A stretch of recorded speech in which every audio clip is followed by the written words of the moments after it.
All right, with me on the podcast, it is the White Sox new director of hitting, Ryan Fuller. Ryan, thanks for joining me. I really appreciate it.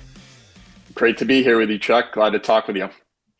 So Will Venable won a World Series in 2023, and here he is. He's signing up with the White Sox. You were a hitting coach with the Orioles. They've won 200 games in the last 2 seasons. You're joining up with the White Sox. So what is it about the White Sox that was so attractive to you to come here to try and fix what is now, known as arguably the worst season in baseball history? First off, it's the people. Chris Getz is bringing in an unbelievable group of people, and you could see that speaking to Will Venable being hired as manager. He's elite. He's been amazing to talk with. But everybody in the front office, Josh Barfield, Chris Getz, Brian Bannister, as I went through the interview process, it was clear that there's a plan in place here.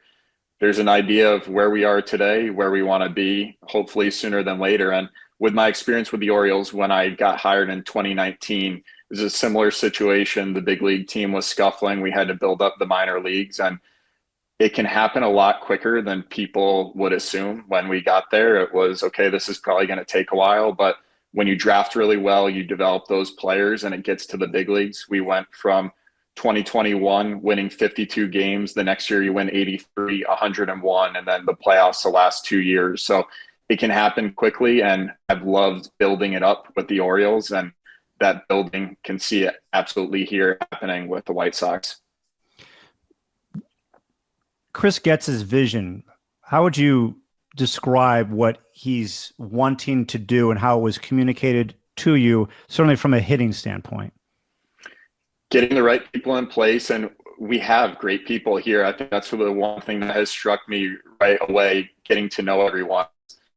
The minor leagues, we have really great coordinators in place, hitting coaches who understand how to train, how to game plan, how to prepare, and that's been great. And working with Marcus on the major league side too, but to have someone come in and be able to make sure there's alignment from the Dominican Republic all the way up to Chicago, being able to leverage the resources around us, the strength department, medical, research and development, our analysts, having a person come in and being able to weave everyone together, I think is a great thing, because I know as a hitting coach, when you're in it day to day, you got your 13 guys in front of you, you can get very siloed into what you're looking at, and to have someone come in and say, hey, might not be looking at this. This is what we're seeing. Let's have a conversation about it. Let's get you connected with our biomechanist. Somebody to do that, create clarity, make sure there's alignment. I think it's a really smart position. Yeah, I want to get into the nitty gritty of hitting with you in a minute, but you were the co-hitting coach with the Orioles. Why did you decide to part ways after the season? What led to that? So grateful for my years in Baltimore, the opportunity to be a big league hitting coach, especially at a young age. Did it with 2 of my best friends in the world, Matt Borgschulte, who's now the Twins head hitting coach, and Cody Ashe, who's now the Orioles head hitting coach. So it worked out really well. And I got the sense throughout the last couple of years of, I think we're all really good, and I think we're all ready to do our own thing and see if we could build it up. So had the sense of we're all ready to take a jump, and it was one of those things that just felt the time was ready to look toward a new challenge in a new city, and really excited for that opportunity with the White Sox. All right, so you don't swing the bat, although you did in high school, maybe a little bit in college. You played in college. You were drafted by the Arizona Diamondbacks. But what can you do as a hitting coach, as the director of hitting, to improve this White Sox offense? It's going to be obviously dictated on an individual basis, but there's the identity. Who do we want to be? And that's always going to be dictated by what Will wants to do. And then the personnel that you have, it can be very foolish to go into a situation and say, we're going to hit home runs and slug if you don't have the personnel to match up with what you want to do. So I see the versatility at the big league level as one of the strengths of the White Sox. And there are certainly things that we can do, control the zone a little bit better. You can always hit balls harder on a line more often, but making sure that we have a really clear vision of who we want to be. And that's not just going to be me coming in and saying, this is who we are. It's going to be asking the question to a lot of different people, the front office, the manager, the hitting coach, who we want to be, and then taking that message to the players and being able to prove it every single day in our training. And then when we go out onto the field, being able to execute, because obviously we want to give them a vision of who we are, but be able to prove it every single day. So my question then is, who are the White Sox right now in your mind, and who do you guys want to be? I see it very similarly as my first couple of years with the Orioles. We had an influx of young talent come to the big leagues, and regardless of what the players had done in the minor leagues, the guys come up to the big leagues with a 20% walk rate, a 1200 OPS. It's the big leagues. It's a different ball game, and these guys are going to go through a period where they struggle. They're going to do things they maybe haven't done before in their careers, trying to stay afloat. There's all these different pressures being put on them. Being able to help these guys really identify, here's what we expect of you. This is what success looks like on a nightly basis. You can do that. There's nothing we're asking of you that you can't go out and execute. So I see it always starting, talk about like the line of scrimmage, football term, in a baseball sense. When you walk up to the plate, do you have a great approach? And we got to control the zone. Those are the first two things that are in our control before the pitcher even throws a baseball to us. So really controlling that line of scrimmage. There's things we can do in training to make that come alive every day, to make sure that they are making decisions. They are seeing the shapes they're going to see each night, having success, having failure, and being able to make those changes as needed. So I see that as supporting the young players, being very clear with our expectations of who they are and what they can do on that night, and then going out there, controlling the zone as the first thing that we can accomplish.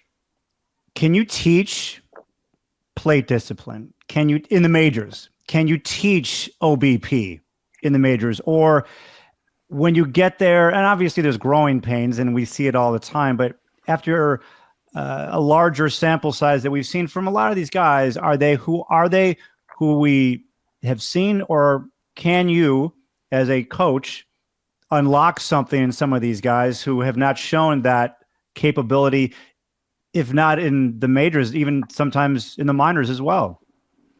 I do believe we can do that, and I believe we have the coaches who can affect that change, and that's who we want to be. We want to be a destination for hitters to say, you know what, haven't had success maybe in the last couple of years. It's a bounce back opportunity. They want to come to Chicago to be able to work with the plans we're going to put in place, to work with the coaches on a daily basis. And the one example that comes to mind, Ryan O'Hearn came to us from the Royals. He has absolutely changed his profile after being a major leaguer for 4+ years. Didn't get the opportunity to play every day, but especially when you're asking Chuck about swing decisions and controlling the zone, he's a guy that has totally changed his profile. He was about average to above average K rate, went down to one of the lowest in the league this year. And that was simply based off of the information we brought to him, making sure it made sense to him, and then training it every day. So I have seen plenty of case studies where it can happen. It can certainly be a tough one to teach at the highest level, but we have the people who are up for the challenge. I was going to ask you, I was totally prepared to ask you about Ryan O'Hearn, because it was last season, and obviously I watched him play with the Royals. I saw a lot of Ryan O'Hearn. He comes to the Orioles, and I'm like, wow, look what happened to Ryan O'Hearn. Is this going to continue? Probably not, because it's baseball. Oh, no, he continued. So I have his numbers here. He had an 83 OPS plus in 5 seasons with the Royals. And in each of the last 2 seasons with the Orioles, 122 and 122. So clearly you were able to unlock something with him, right? And so how can you just kind of get us into the specifics of that? I know you touched on it, but there was obviously something that you saw, and then he obviously bought in, right, with what you were trying to say. So how did that evolve and happen and materialize on the field?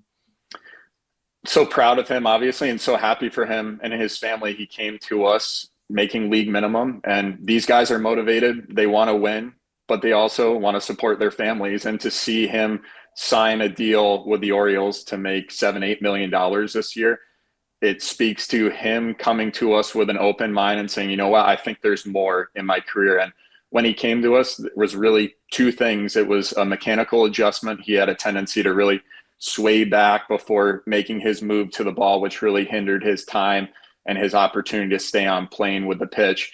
And then the strike zone awareness, being able to show him this is where you do damage, but man, here's where you're swinging. They're not matching up. And you go through the best players, Juan Soto, Mookie Betts, Freddie Freeman, and you could see their damage zones and where they swing are just overlaid so tightly. And then it was breaking down a couple of counts. Like, hey, behavior in 2-1 counts, you're incredible. You're only swinging at the pitches in your spots. But when we get to these counts, we're swinging 70, 80% of the time. And it's the players, when you give it to them in a really clear manner like that, they almost go, whoa, like this is a problem. I had no idea that was happening. So you paint the picture for them, and then you create a roadmap of here are the drills we're going to do every day. Here are the situational counts that we're going to blend into our training. And he attacked it too. So really making sure that the best plans don't mean anything if the players aren't aligned with it and bought into it. So making sure that us as coaches, we're making a really clear plan. We have their support and they want to attack it every single day. Well, Ryan, you have quite the case study. And the case study I'm referring to is Luis Robert Jr., who went from being one of the best hitters in baseball in 2023 to I don't know what I was looking at. I don't know who that was last season. That is not him. What did you see from him? What does he need to do to get back to the player that he was? It's been a lot of fun to work with Marcus over the last 2 weeks, and we're going through the entire roster, going through their year, hearing his side of what it looked like in the cage every single day, what it looked like after an at-bat, because obviously so far I'm just a guy who's seen them across the diamond and a guy looking at them through a laptop right now. But what we saw lined up really well when we were talking about it, and I think for most guys there's always going to be a mechanical piece and then there's going to be an approach piece. And certainly making sure that he's using his whole body, making sure he's not so upper body dominant, using his legs, getting a really good base underneath him. And when you do that, that's going to allow you to make adjustments with your upper half. If you feel like you're going on that slider down and away, if you have a good base underneath you, now we can hold back a little bit more with our upper half and spit on that really good pitch down and away. And it was also going through, and like I talked about with Ryan O'Hearn, making sure those swing zones are matching up with where we're doing damage. And I have seen Luis Robert be a force. He has hit plenty of home runs against the Orioles the last few years. This is a guy who I see when we're talking about the Aaron Judges, the best power threats in the league. He is absolutely one of those guys. So we're excited to talk with him, and you can, again, show them this is what the best players in the league are doing. They do not try and cover the whole zone. They are stingy when they get a mistake. They crush it, and when the pitchers don't throw it there, they're going to happily take their walk, and they're going to wait till they get that next at bat to do damage on you. So giving them a clear plan, again, I know it's cliche, but the more simple and sticky we can make these plans for the guys where they know, okay, you know what, the White Sox are asking me 1 and 2, I can execute those. Like that's where I need to put my focus. And I love to say you get what you focus on. So we're focusing on the right things. We're going to have good results. Yeah. What I was saying at the end of last season, talking about the end of the 23 season with Robert, was like, if he can cut down his K rate, if he does that, like, and he raises his walk rate just, a bit, he becomes MVP caliber, right? I mean, it's easy for me to say this, but isn't that just the difference between who he is or even was in 23 and who he can be? I think about it, another analogy to another sport, like shots on goal. The team in soccer who usually is able to hit more shots on goal has a greater opportunity to actually score one versus the team who's only shooting one. Man, you got to really score that goal if you're only having one shot. So the more we can keep him in the zone, in spots he's going to do damage, it's not just damage, it's contact too. Mm-hmm. And luckily for him, when he makes contact on pitches in the zone, it's loud and it's game-changing swing. So making sure that, like you said, it's pitches in the zone that he can not just do damage on, but make hard contact on. That's his bread and butter and what makes him so special. So there's a right fielder who happens to be a free agent. I don't think he's going to be in the running with the White Sox, but Anthony Santander, here's somebody who you had a relationship with and is coming off a big, big season. Can you take us behind the scenes with your relationship with him and how he became the hitter he is today? I love talking about Tony. He's a special player, and talking about another person who helped the team win but put himself in a position that he's in right now is so special. And we knew each other in the minor leagues. He would come down for rehab stints and we would be close. But when I got to the big leagues, he was certainly skeptical of, okay, this young guy, he only played rookie ball. Like, what's this guy's deal? And it was, man, I got to prove it to him every day that I have a plan, just like we were talking about with the other players, of how I can make him better. And loves people from Venezuela. He loves Jose Altuve. And it was, man, like Jose Altuve, he gets on base so much more than you. And it was almost that crap talking with him. And it was like, what do you mean? How much better is he at that? And we would show him the numbers like, man, this is what he's doing. He's slugging and he's getting on base. Being very clear with him about the plan of attack that we were going about with. And then it's saying, I think you can do this. And I think you could be unbelievable with the skills and what you're going to do. And then it was him opening that door and making sure I was ready to kick it down and being ready for that opportunity. And fast forward to the 3 years together, he's one of the best switch hitters in recent memory and having the most home runs in a really long time for a switch hitter. So it was really clear. We worked on swing decisions. We worked on hitting balls at better angles. And the game planning component too was absolutely huge with him. Being able to leverage, this is where I do damage. Here are the areas that I can spit on. I'll be able to give them that pitch every now and then because I know when he gives it to me in that spot, I'm going to be even better. Andrew Vaughn's a guy who first round pick, and I think everyone's, and I would think including himself, is hoping he would just obviously get better and better and better. And he's just kind of plateaued at a spot for the last couple of seasons. What have you seen from Vaughn, and how does he get to that place of taking his game to the next level? It's a special talent. You look at that draft class too. I mean, he's going to be picked at that high level for a reason. And he has all the underlying skills that make you very excited going through him. Obviously, really great contact skills, has the ability to impact that baseball. And making sure it's like a lot of these guys with the White Sox, just understanding the zones that they can control. And he's unbelievable at pitches, middle to middle end, does a really good job of those pitches. And it's also letting the guys know you don't have to cover the whole zone. We're going to be able to give the pitcher a spot where, if they're painting on the black down and away, we're probably not going to have much production out there anyway. So making sure they understand the zones they need to cover, where they could give up. And I think for Andrew, that will be one of, especially with breaking balls, we don't need to cover the ones on that outside corner. We're looking for that mistake that starts closer to that body line that's going to end up in that middle to middle in damage zone. Have you started having conversations with players yet? And if so, what are those conversations like? We have been going through the player plans right now. So making sure that everyone's aligned, the minor league coordinators, Marcus at the major league level, with the analysts in front office, making sure we have a really good plan and a good deliverable way of bringing it to them where the guys are going to be very clear on what we're asking them to do. So we're looking forward to doing that over the next 2 weeks. But right now, just sending out a lot of text messages, letting people know how excited I am for those conversations. Yeah. So your job is to oversee all of the White Sox system, major leagues, minor leagues. And we always would talk on the pre and post game shows about, like, is there a specific message, hitting message, and focus from the lowest part of the minor league system to the majors? And it just didn't seem like there was one. And do you kind of see yourself as being able to, and that's your job, to fill in that gap and be that message and get it across so that everyone is all on the same page from Kannapolis up to the White Sox? Absolutely. I want you, Chuck, to be able to go to any affiliate or the major league team and, hey, in one sentence, who are the White Sox hitters and what do they value? And I want that to be a succinct answer regardless of where they are, and everybody's going to know who we are and what we do.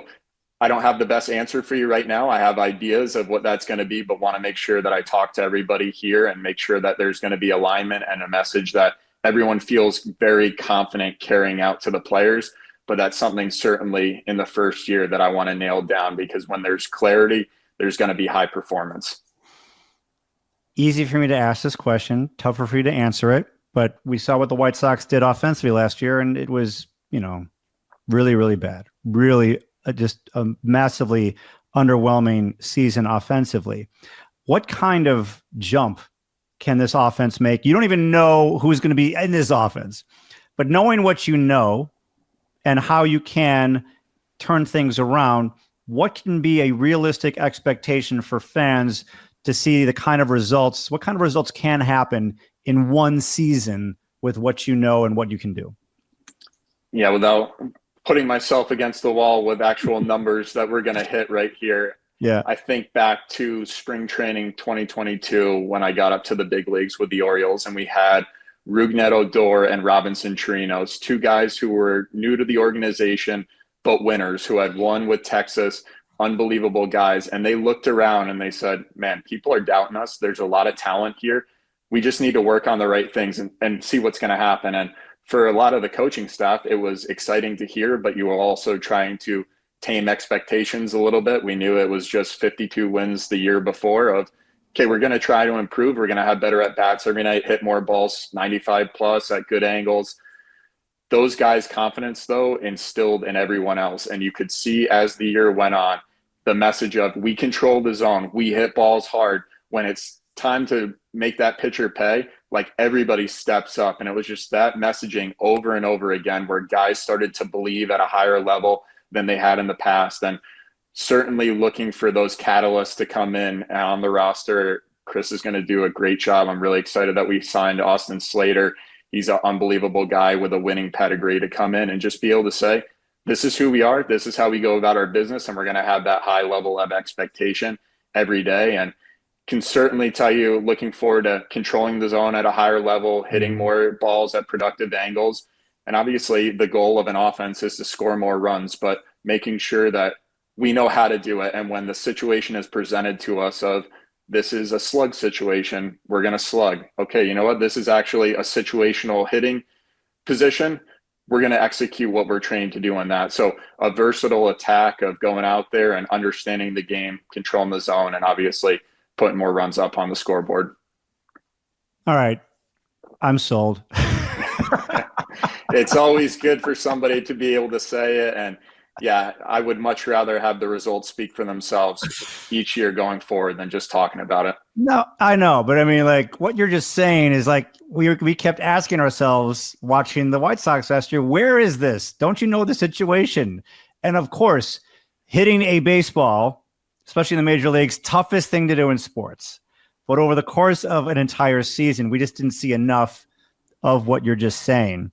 And you got to have the right guys in the clubhouse, whether it's manager, coaches, but sometimes especially players like you just were talking about, getting that message across in in an effective way. And you mentioned Austin Slater. So for those who are just not even knowing about this, this is new. This just happened on Monday that he's signing with the White Sox pending a physical, but he was with the Giants for a long time, got traded twice, like the Reds wanted him last season. Then the Orioles came calling for him, and he was with you, and he put up his best numbers with the Orioles. So tell us a little bit more about him and why he fits with this White Sox team. And I'm guessing you might have said something to Chris to say, hey, maybe you should think about signing Austin Slater. They're targeting guys who are going to be productive big leaguers. So it's really exciting to see that. But Slate is a guy that we developed a really quick relationship with when he came over at the trade deadline. And we saw a lot of low-hanging fruit with him, especially movement-wise. That was a little bit different what he was doing this past year than what he was doing at his most productive years with San Francisco. So love to always look back at who were they when they were at their best and what can we do today. And it's not always the same thing with the cat jumping on the table. But the body of a 30-year-old is going to be different from a 24-year-old. And that's up to us as coaches to be able to identify, yeah, we can affect change with this, or we may not be able to do it at that level, but we can work around it. But Slate, there were some mechanical differences, making sure that he was stretching out, had the ability to turn the barrel and get on playing deep in the zone, work his way through the front of the zone. And was really exciting. The skills that he brings, the guy gets on base. He's proven it throughout his career. So it's always going to be a really good at bat. He knows how to game plan. He's going to help those younger players understand, you know what, you may not be starting tonight, but you better be lined up for that lefty who's going to come in the 7th, 8th inning that you're going to be called upon. So today you should not be preparing for the starter. All your effort should be on that one matchup that you're going to have one at bat for tonight. So He's a guy that crushes lefties, great at bats, and really knows how to control the strike zone. So you said in your press conference last week, and I got the quote here, you said the goal is not to be great at high A, double A, triple A. The goal from the start is to be a productive big leaguer for the major league team. So when you're in the minor leagues talking to the guys in Winston-Salem, Kannapolis, Birmingham, Charlotte, what does that exactly mean, what you're saying? And how do you then tell them, hey, I know you're in the minors, but you got to do this in the minors to be good in the majors? So what is that? Looking back at what we did at the minor leagues with the Orioles too, especially when there wasn't a lot to be excited about, but I'm always going to side on, I'm going to treat these guys as men. This is their job. They're getting paid to play baseball. I want them to know this is what I think of you. This is what organizations value, and here's where you are. So as a collective, we would always bring the teams together, and it would be the entire organization from the major league team down to the Dominican Republic. And it would be our chase rate, runs per game, our OPS, and then you'd put up major league average, and we could see everyone was below. Everybody in here says they want to be an all-star. They say they want to win a World Series. We're not even close to doing that. We're not even average. So we have to do things differently. And when guys see that, it's motivating. And every guy, when you sit down with him, you go, how good do you want to be? They go, I want to be the best. Okay, we're going to have to do things a little bit differently. Here's where we see you. Here's the skills we're going to work at.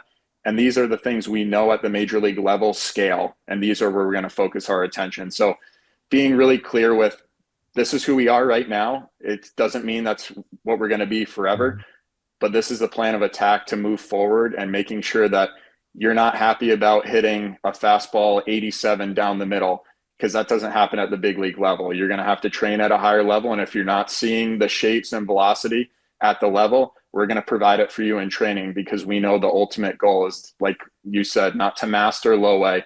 It's to get to the big leagues. And when you're called upon, be ready to help the team win. That's what I'm always trying to figure out from my chair watching on a computer when I see a White Sox minor leaguer hitting a home run, for instance. And I'm like, well, what was the velocity on that fastball, right? Will that play in the major leagues? And it's a guessing game for me. I'm not a scout, right? I'm not a hitting coach, but I'm always trying to fill in as many blanks as I can and then estimate as to whether this guy can actually hit in the major leagues. How much of what I just said is your job and trying to figure out where they're at and where they need to be. And I'm sure you guys really dig into all that stuff all the time. There are underlying metrics you're going to look at. Okay, how do they handle velocity 94 plus, 95 plus? What's their performance like against breaking balls? The major league level, every year we see breaking balls keep hovering over 52%. You're not seeing fastballs like you used to, and especially in hitters counts at the major league level, it's rare that they're just going to groove a fastball down the middle. It might be spin. So making sure these guys are aware. If they throw at 87 down the middle, your job is to tattoo that baseball. That's an unbelievable skill. Hitters are going to hit regardless of the level, but making sure that they know, okay, we're looking to level up our training.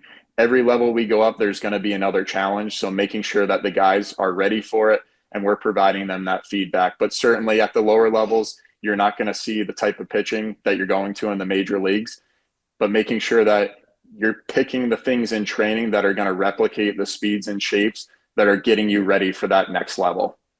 Do you have an example of someone, maybe it was with the Orioles, probably was with the Orioles, where this person wasn't raking, didn't have great numbers in the minor leagues, but you guys were seeing the underlying stats and going, okay, when this guy gets to the majors, look out? We've been lucky to develop really good prospects. One guy that I'm so proud of is Joey Ortiz. The Orioles traded him for Corbin Burns, who was one of the two players traded. When we got him, it was a second-round pick, so obviously you're going to try and hit those high picks, but it was a swing that was just needed a lot of work. And this is a guy who knew, okay, my defense, it's the high-level defense. He's going to win Gold Gloves at the major league level, but my swing needs a lot of work. And to see him go through the learning curve, especially at the lower levels after his college years, and then to see him continue to level up, to see his swing start to manifest in what we talked about when we drafted him, to make it to the major leagues, to be a productive player for the Orioles, and then be packaged for one of the best pitchers in baseball. That's what makes a great organization go. You want all these guys to come up and be homegrown talents and be on the field every night for you. But it's also being a player who's going to be a part of a major league trade is a huge feather in your cap. And now seeing him with the Brewers being a really productive player, it's amazing to see. Just a couple more questions. Baseball is such a crazy game, and you see this all the time. Some top hitting prospects just never amount to anything in the majors. And then you've got some low-end prospects, or certainly guys who were drafted way, way down the draft, and they turn out to be jewels. How do you communicate that? How do you internalize that? How do you explain that and work through it as you're trying to look at your entire minor league system now with the White Sox and say, hey, how do we get all these guys to reach their potential no matter what it is? There's so much. We're talking about the mechanics or the approach, but when you are in the cage for 162 games, you're with them from February 1st through hopefully the end of October, you get to see all different parts of a person. And it could be the mechanics, it could be the approach, but oftentimes it's going to be the things that people don't see in the cage. And I have plenty of examples of elite level hitters who have won Rookies of the Year, who are all-stars, really struggle on a daily basis of, man, like, I do not feel good. This is going on outside. How can we support these players at a high level where they feel that, you know what, I'm supported in the clubhouse every day. I know what I need to do when I come here, and it's one fewer thing that I need to worry about on a daily basis. Because you see the guys in AAA, they may strike out 4 times, golden sombrero. They go home and they show up the next day. No big deal. But when you get to the big leagues, you strike out 4 times, you open up Instagram, you see you striking out 4 times, you look at MLB Network on the TV, you're reminded of failure every day. So how can we support these guys? How can we help them bounce back from failure at a higher rate and making sure that they're staying offensive with what they do? It's so easy to be defensive when you struggle and try and just revert back to, you know, I just need to do this or I just need to do that. No, let's do what got you here, and we're going to do it at an even higher level with the plan of attack every day. So I'm always going to side on building these guys up and providing them with a ton of support. Yeah.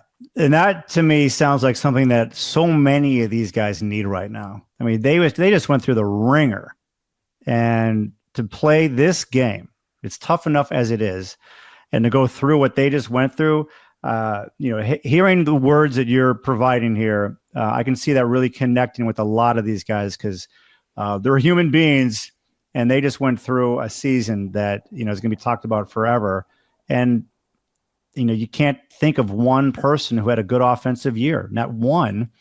And if it was me, I'd be so motivated to turn my season around, my career around, and having someone like you along who has the experience and seems to be certainly saying things that should connect with players. I think that's a good plus for the White Sox and that offense. And I hope it happens. I think you're up for the challenge. That's for sure. Thank you, Chuck. I appreciate it. Yeah. The environment that we can create on a daily basis, I think, is a special one. And there's so much outside of control of the hitting coaches on a daily basis. But how can we make the cage a place where these guys just want to hang out all day, where they could talk shop, where they could look at swings, talk about their performance the night before, making sure that those guys feel excited to come to work every day, to put in that work and understand that the work doesn't always show up that night, but if you're working on the right things, it's going to show up. So I'm so excited as well to get these guys back in, and it can happen quickly, like I said at the beginning. And one bad year, especially when you stack 3 or 4 good ones after it, people forget about it really quickly. I would love to be forgetting about this season that just happened as soon as humanly possible. And I really hope that happens quickly. And I believe what you're saying. So let's hope it's a much better season offensively. And Ryan Fuller, White Sox Director of Hitting, thank you so much for coming on the podcast. Appreciate it, and looking forward to what you can help to provide this team next year and the years ahead. Appreciate it. Thank you, Chuck. Great to be with you.